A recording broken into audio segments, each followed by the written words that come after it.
This is not my words, but written in the Deuteronomy chapter 17. ఇది నా మాటలు కాదు కానీ దేవుని వాక్యంలో రాయబడ్డాయి. ద్వితీయోపదేశ కాండము 17వ అధ్యాయం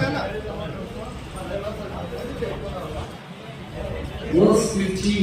15వ వచనం. Deuteronomy chapter 17, verse 15. ద్వితీయోపదేశ కాండము 15వ వచనం.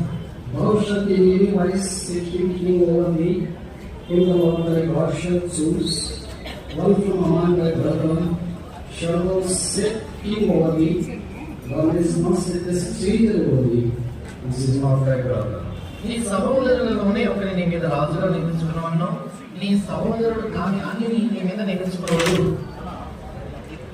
So, when this Deuteronomy was written, king has not been appointed yet. ఈ ద్వితీయోపదేశ కాండము రాయబడిన సమయంలో ఈ రాజు అనేటువంటి వాడు నియమించబడలేదు.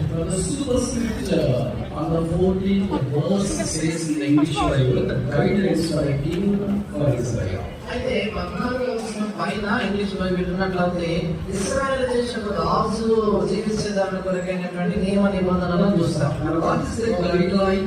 ఏంటి ఆ నియమ నిబంధనలు? Here we see in verse 16. 16వ వచనంలో We shall not enforce the term of faith. అతడు ఇక మీద మీరు ఆ ద్రోహులు వెళ్ళకూడదు. And in 18 we see 17లో చూస్తాము. that he shall write a copy of this law in a book out of that which is before the priests and Levites. లేవీయులైన యాజకుల స్వాధీనమైన గ్రంథము చూసి ఆ ధర్మశాస్త్రముల ఒక ప్రతిని తన కొరకు రాసుకున్నాడు. It says that he has the right. అని రాయబడింది. ఆ తను రాసుకోవాలి. Do you think that the king has the time to write the word of God, and especially the law in those days? అనగా మన దేవుడు ఒక రాజు అన్నప్పుడు దేవుని వాక్యం ఆదినాలు ప్రత్యేకమైన ధర్మశాస్త్రం రాయడానికి సమయం ఉంటుందంటున్నా.